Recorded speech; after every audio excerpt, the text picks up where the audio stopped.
반갑습니다. 오늘은 여러분들과 함께 사도행전 3장의 책으로 성전에서만 피는 꽃이라는 제목을 놓고 함께 말씀 상고하고자 합니다. 제목 한번 따라할까요? 성전에서만 피는 꽃. 성전에서만 피는 꽃. 네, 우리는 사람의 한평생을 일컬어서 인생이라고 부르죠. 그래서 사람은 태어나고 평생에 걸쳐서 모든 처음을 맞이하고 시작합니다. 그리고 그 인생에 본인의 가치 있다고 생각하는 것들을 심기 시작합니다. 돈을 벌기 위해서 그 마중물인 시드머니를 심기도 하고요. 명예를 벌기 위해서 시간과 인생을 그곳에다가 붓습니다.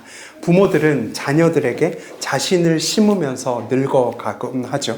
그래서 자녀들은 또 그런 늙어가는 부모들을 바라보면서 존경하고 또 지켜 세워주길 좋아합니다. 그 환갑잔치 레터링 케이크에 그 문구를 보면 우리 아빠가 갑이다, 환갑, 뭐 이런 글귀 보셨습니까? 나이가 뭐가 중요, 환갑, 뭐 이런 거 보셨습니까?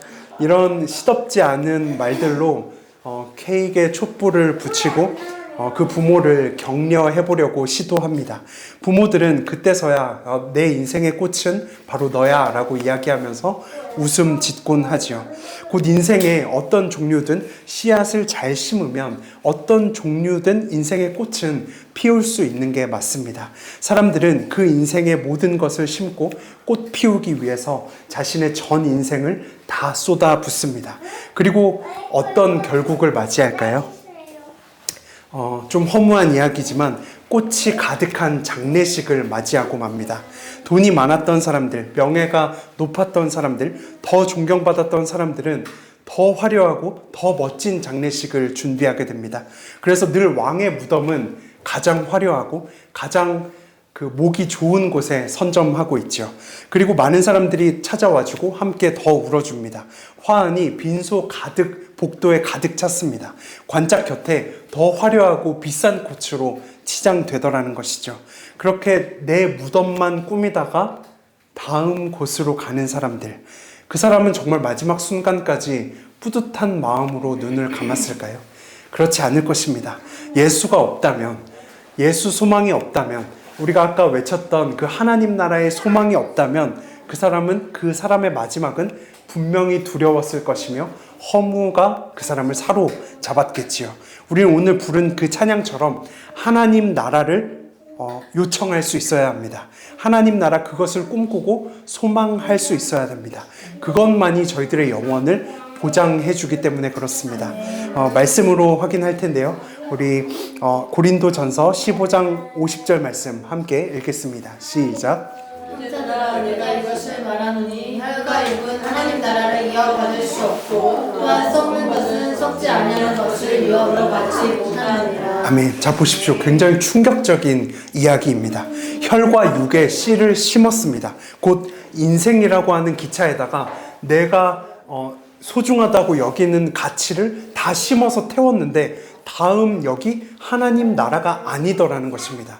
목적지가 없는 이상한 곳으로 나가 떨어지는 결국을 보여주는 것이죠. 하나님 나라는 무엇입니까? 하나님 나라 성경에 너무 많이 나온 중요한 개념이기도 한데요. 그것을 이해하려면 굉장히 여러 방향으로 다가갈 수 있지만 하나님 나라의 특징을 정말 한 부분을 정확히 꿰뚫어 보려면 저희들은 먼저 이 시대의 나라와 성경 속 나라의 차이점을 먼저 선이해하고 구분할 수 있어야 됩니다. 지금 이 땅의 이 나라는 이 2024년에는 과학이 그 지구본의 가로줄도 있고 세로줄도 있죠. 곧 위도와 경도를 가지고 정확한 국경을 긋습니다. 여기까지는 대한민국, 여기까지는 일본, 이렇게 지도에 정확하게 표기가 가능하죠. 그 국경 안에 사는 사람이 그 나라 사람입니다. 그런데 성경 당시에는 그런 게 있습니까? 위도도 없고 경도도 없습니다. 그럼 그 당시에는 어떤 방식으로 그 나라의 경계와 국경을 구분 지었는가 궁금한가요? 궁금하죠. 그 당시에는 사람으로 경계를 지었습니다. 곧 다시 말하면 그 사람이 누구를 왕으로 고백하는가로 그 나라의 경계를 지었습니다. 한번 따라해요. 그 사람이 사람이 누구를 왕으로 고백하는가? 누구를 왕으로 고백하는가? 성경에 여러 나라가 있죠. 나는 헬라 왕을 따르는 사람입니다 라고 하면 그 사람은 그리스 사람인 것입니다. 나는 아람 왕을 따릅니다 라고 하면 그 사람은 시리아 사람이죠. 나는 바사 왕을 따릅니다 라고 하면 그 사람은 페르시아 사람이 되는 것입니다. 그럼 나는 이 왕의 법과 그 왕과 그 법만 따릅니다 라고 하는 그 사람들의 무리가 그 나라 사람의 경계가 되는 것입니다. 그럼 이제 우리는 하나님 나라를 간단히 이해할 수 있게 됩니다. 퀴즈를 낼게요. 하나님 나라는 누구를 왕으로 고백할까요? 네, 하나님만 왕으로 고백하는 사람들의 모임, 그것이 바로 하나님 나라인 것입니다. 곧 이 땅의 성전이며 교회인 것이죠. 인생의 꽃은 이 성전에서만 피어날 수 있게 되는 것입니다. 그 교회는 하나님만 왕으로 고백하고 왕만 쳐다봅니다. 왕만 의지하고요. 왕으로 인해서 걷고 뛰고 춤추고 찬송합니다. 그 사람들로 붐비는 그곳이 바로 하나님 나라가 임하는 것입니다. 하나님의 소원이 무엇인지 아십니까? 바로 이 땅에 하나님의 나라가 임하는 것이죠. 하나님 나라 임하소서, 저희가 이렇게 아까 그렇게 간절히 찬양만 하고 본인의 소속과 출신을 하나님 나라에 고정시키고 싶으면서 하나님을 왕으로 고백하지 않고 은과 금과 돈과 명예만 쫓아 살면서 자기 무덤만 꾸미는 사람, 그 사람이 하나님 나라 사람일까요?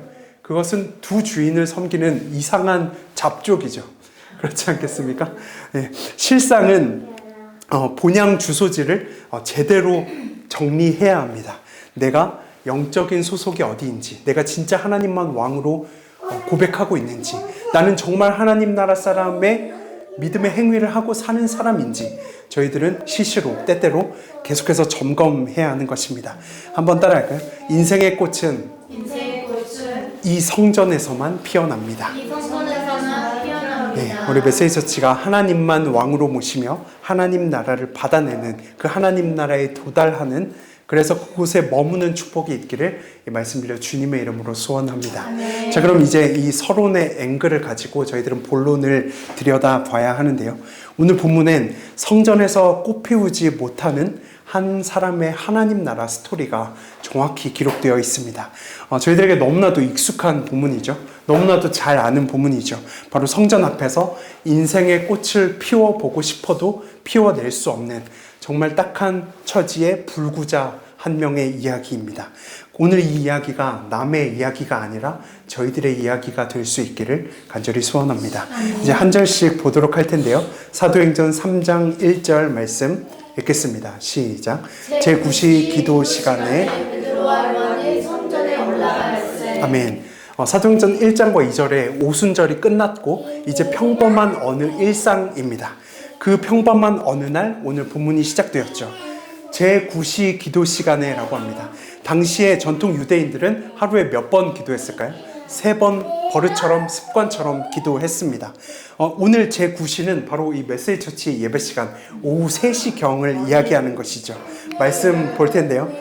시편 55편 17절입니다. 성경에서 그들의 습관입니다. 읽겠습니다. 시작. 저녁과 아침과 정오에 내가 근심하여 탄식하리니 여호와께서 내 소리를 아멘. 당시 그들의 시작은 저녁이 시작이었거든요. 그러니까 오후 3시에 하루가 시작된다고 본 겁니다. 그러면 오후 3시에 다음 그 하루의 시작을 위해서 먼저 기도한 것이죠.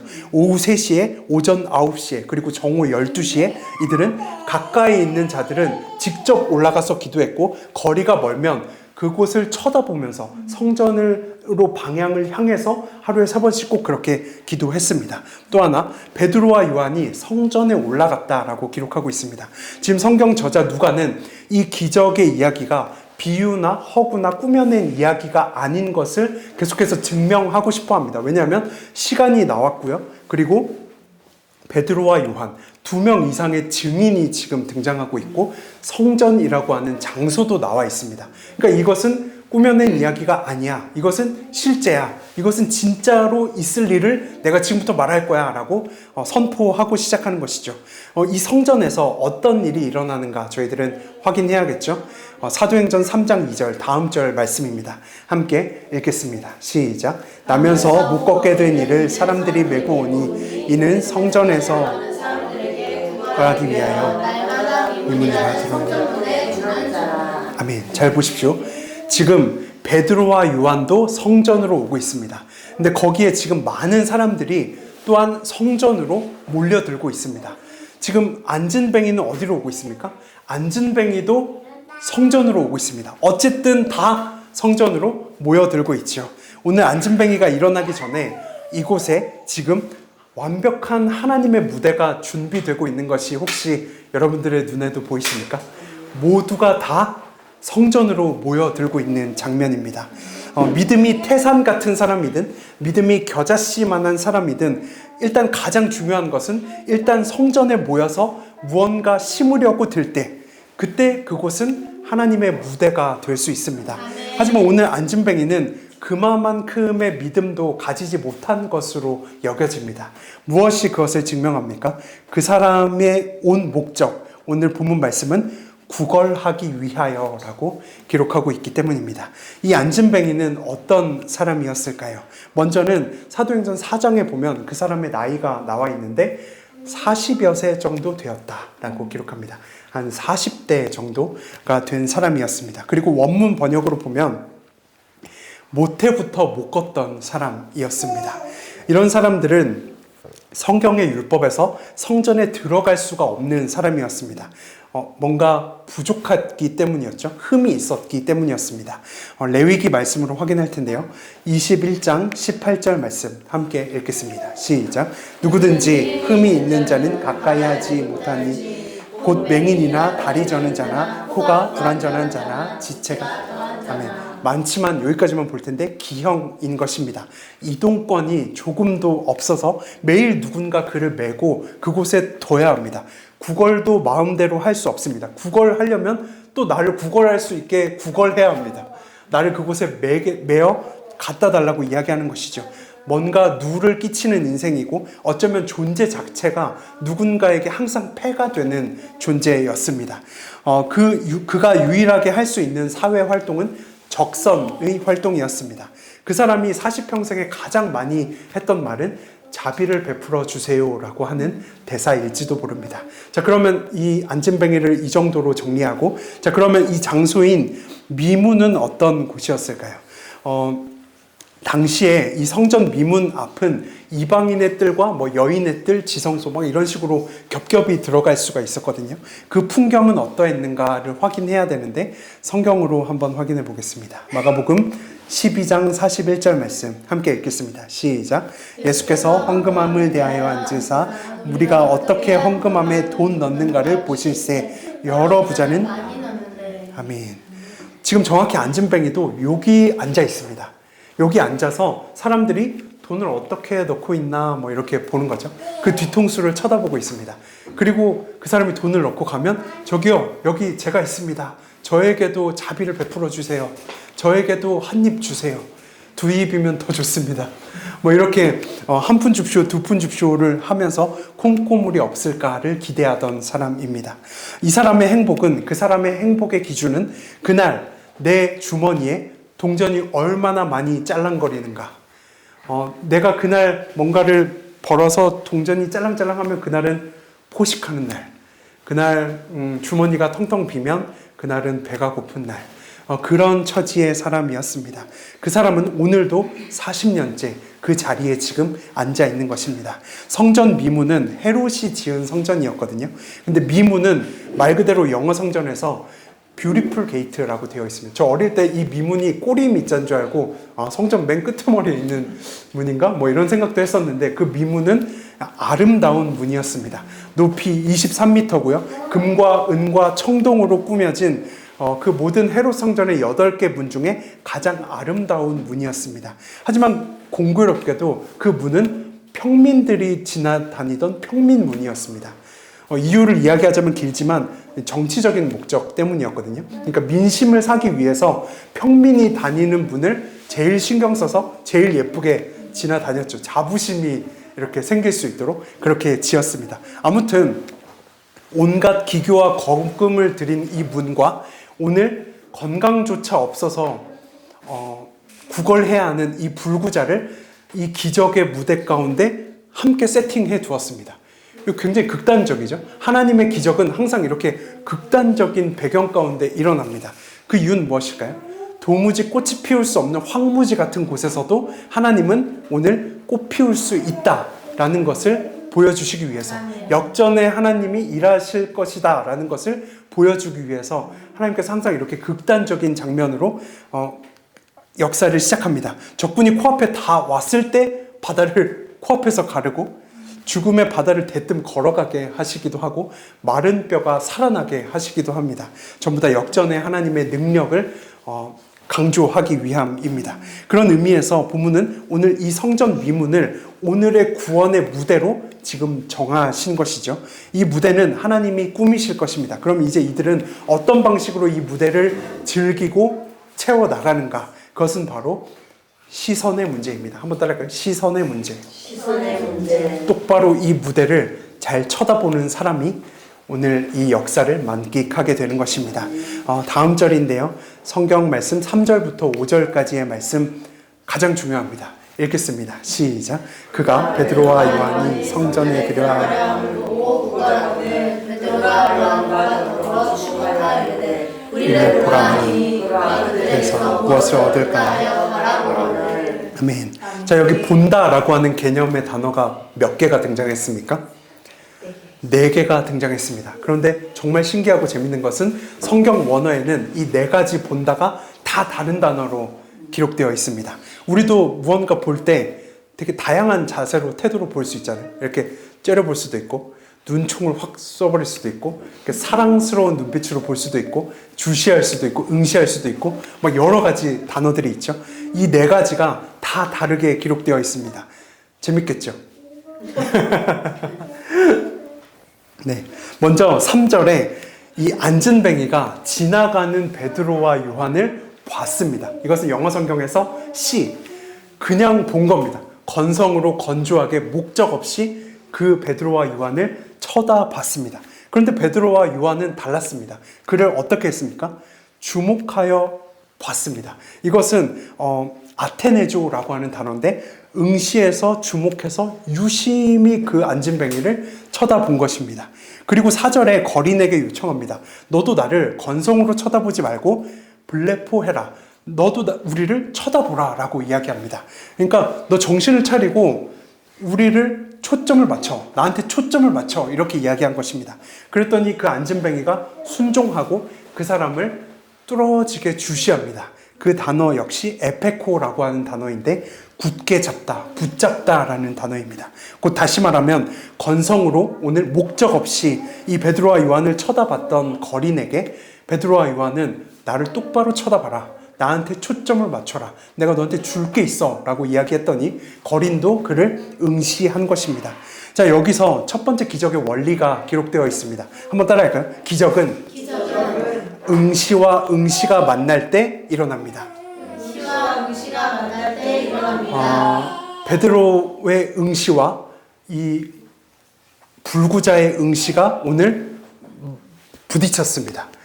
그 안에서 베드로가 주려고 했던 치료의 행위는 사람이 할 수 있는 치료가 행위가 아니었고, 예수 그리스도를 보라는 치료의 행위였죠. 구약에서 보면 민수기에도 하나님께서 일러주신 생존법은 놋뱀을 똑바로 쳐다보는 것이었습니다. 오늘 말씀으로 확인할 텐데요. 민수기 21장 8절로 9절까지의 말씀입니다. 읽겠습니다. 시작. 여호와께서 모세에게 이르시되 불뱀을 만들어 장대 위에 매달아라. 물린 자마다 그것을 보면 살리라.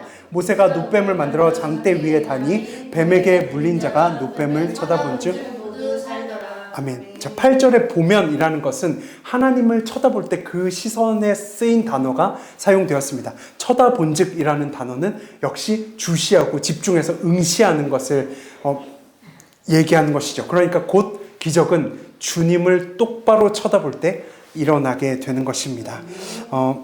주님을 똑바로 보면 우리는 살게 되는 것입니다. 찬양의 가사 중에 이 찬양 아시죠?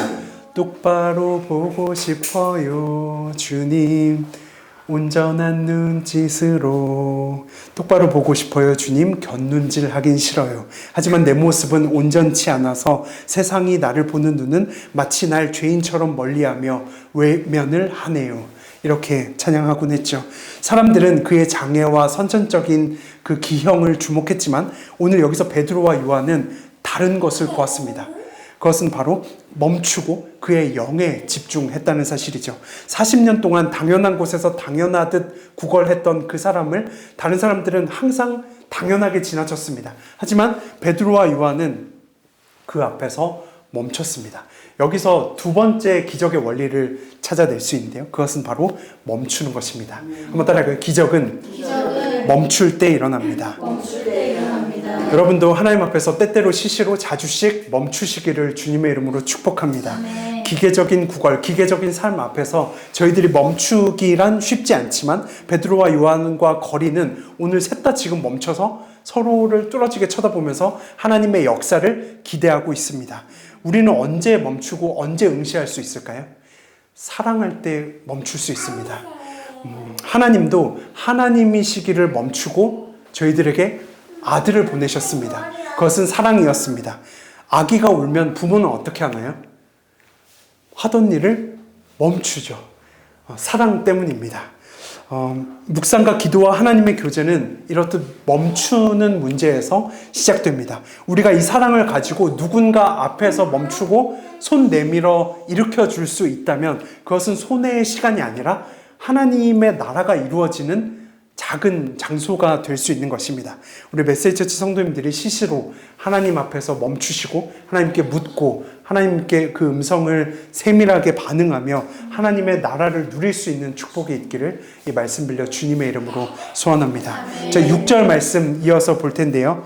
사도행전 3장 6절 말씀 함께 읽겠습니다. 시작. 베드로가 이르되 내게 없거니와 내게 있는 이것을 내게 주노니 나사렛 예수 그리스도의 이름으로 걸으라. 아멘. 자, 잘 보십시오. 우리가 거지라면 은과 금은 없다라고 얘기할 때 고개를 휙 돌리고 관심을 끌 수도 있습니다.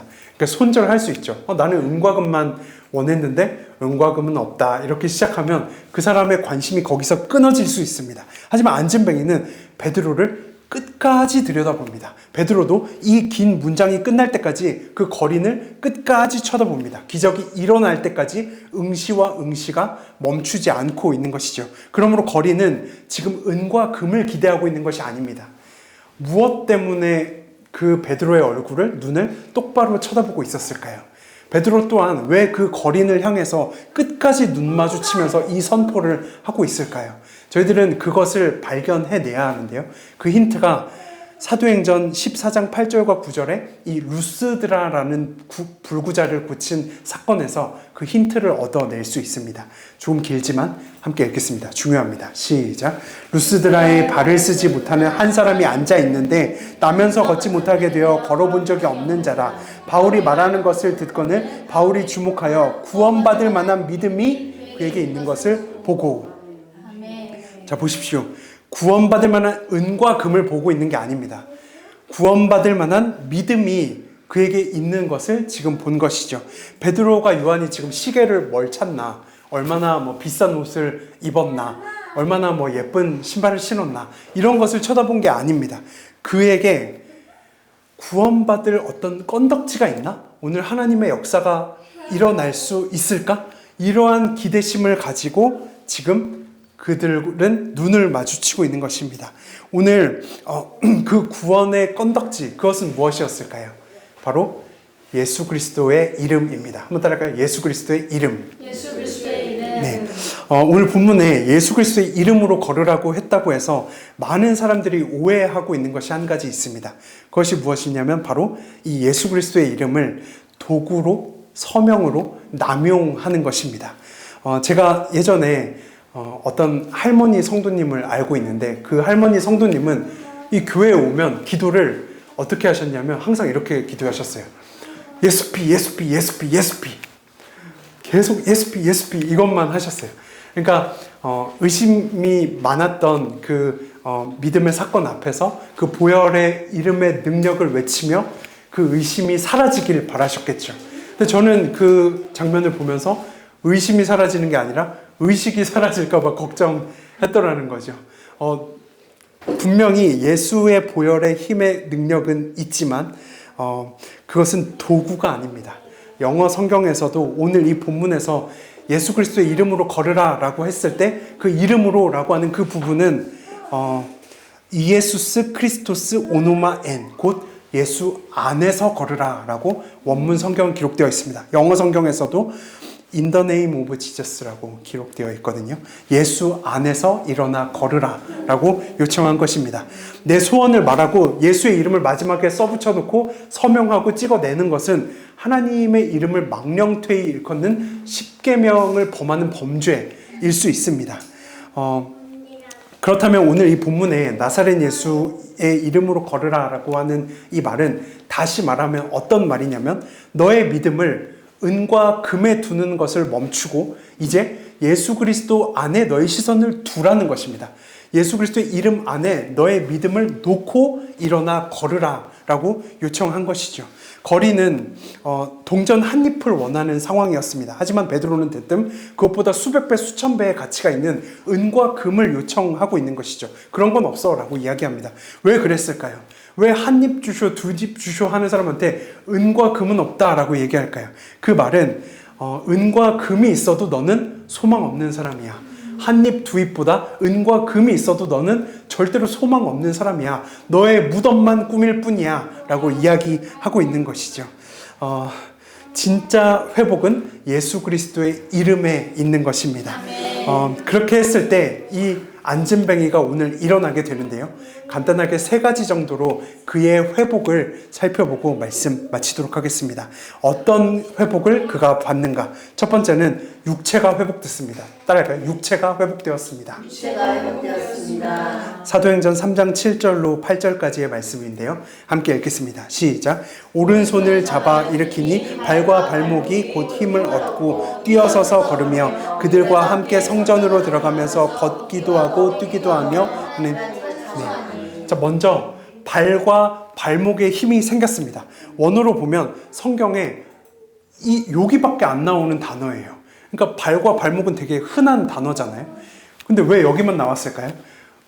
지금 누가 의사는 지금 이 회복이 철저한 의학적인 용어로 살이 차올라서 그가 회복되었다는 것을 말하고 싶은 겁니다.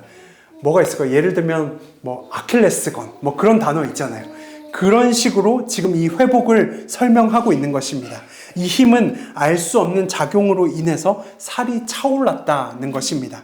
지금 2024년에 이 시대는 명의를 찾아가서 만나서 잘 수술을 해봤자 재활이 필요하죠. 엉금엉금 기어서 퇴원할 수 있습니다. 잘해봤자 그렇습니다.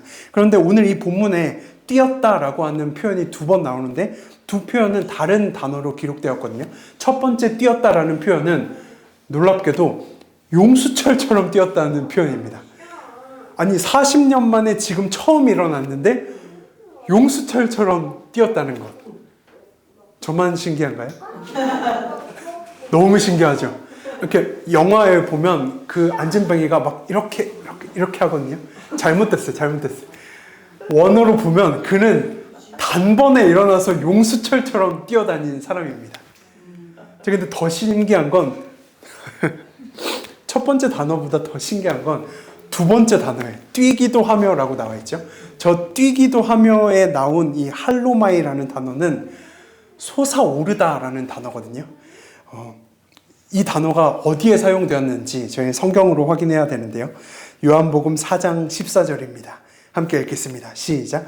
내가 주는 물을 마시는 자는 영원히 목마르지 아니하리니 내가 주는 물은 그 속에서 영생하도록 솟아나는 할로마이, 솟아나는 샘물, 멈추지 않는 영생의 샘물. 그 솟아오름이 지금 이 불구자가 가진 뛰어오름에서 발견되었다는 것입니다. 하나님의 회복의 수준은 주섬주섬 이렇게 옷을 챙기면서 퇴원하는 그런 엉금엉금 기어 나오는 회복의 수준이 아니라 용수철처럼 뛰어오르고 영생하도록 솟아나는 샘물의 수준으로 그가 났더라는 것입니다. 인생의 꽃이 피는 정도가 아니라 이 꽃은 피면 시들지가 않아요. 솟아나고 마르지 않는 샘물처럼 그가 회복되었다는 사실입니다. 과거의 거린에게서 그에게 하루의 보람은 무엇이었냐면 은과 금이 그에게 보람이었습니다. 하지만 은과 금은 그의 발과 발목에 힘을 준 적이 없어요. 은과 금은 그를 뛰게 할 수도 없었습니다. 예수 그리스도의 이름만 그 발과 발목에 힘을 줄 수 있었던 것입니다. 그렇게 안진뱅이의 육체는 회복되었죠. 자, 두 번째는 성전에 들어갔습니다. 이것은 바로 예배가 회복되었다는 사실인데요. 우리가 40년 만에 일어나서 처음으로 일어났다면 어디를 가시겠습니까? 부모님께 인사하러 가고 싶었겠죠. 장사하고 싶었겠죠. 한 번 더 사업을 구상하고 이상한 인생의 꽃을 피워보려고 시도했겠죠. 아니면 미문 말고 반대편에 있는 다른 문에 가서 동료 거지한테 야, 너는 여기서 평생 이렇게 빌어먹어라. 나는 용수철이 되어서 나는 이제 뛰게 되었어. 이렇게 자랑할 수도 있지 않았을까요? 하지만 오늘 이 불구자는 가장 먼저 나도 저기에 들어갈래요 라고 이야기하면서 성전 안으로 들어가는 선택을 하고 있더라는 것입니다. 낳은 다음에 자기 집으로 뛰어가는 사람은 하나님 앞에서 부끄러운 자일 수도 있습니다. 이 안진뱅이는 이제 이방인의 뜰을 지나서 여인의 뜰을 지나서 지성소 가장 깊숙이 들어갈 것처럼 그렇게 예배 생활하며 신앙생활 하지 않았을까요? 저희들은 분명히 묵상할 수 있게 됩니다. 자, 그러면 마지막 회복은 무엇인가? 제일 중요한데요. 바로 찬송했다는 것입니다. 그것은 바로 하나님과의 관계가 회복되었다는 것이죠. 성전에서 찬송을 했다는 것은 이제 더 이상 은과 금을 노래하지 않고 아까 얘기했던 것처럼 하나님만 왕으로 고백하기를 결정했다는 사실입니다. 그가 어떤 노래를 불렀을까요? 만약에 이 시대였다면 마지막 찬양을 했을 것 같아요. 예수 예수라는 그 찬양 있죠. 은과 금 나 없어도 뭐 이런 찬양 했겠죠. 그때는 이 찬양이 없어서 아마 사람들은 시편 찬양을 했을 겁니다.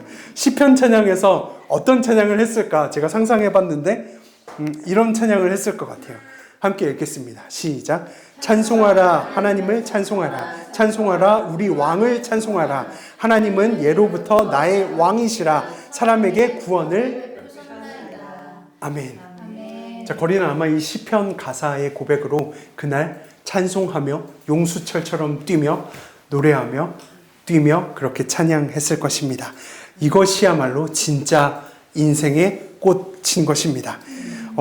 지금 이 3장 1절부터 10절이 너무나도 유명한 본문이잖아요. 이 본문이 왜 유명합니까? 아마도 이것은 40여 세 된 사람이 일어났기 때문일 것입니다.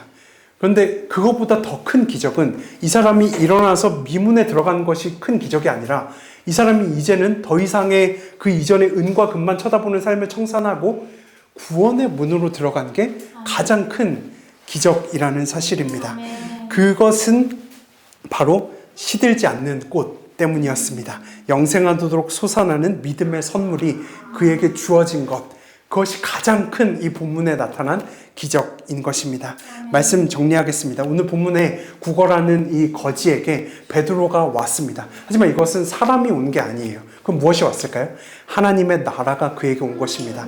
하나님 나라를 받아들이고 그 안에서 예수 그리스도를 믿으면 살아난다라고 하는 그 구원의 믿음의 건덕지를 발견하고 그를 뚫어지게 응시했습니다.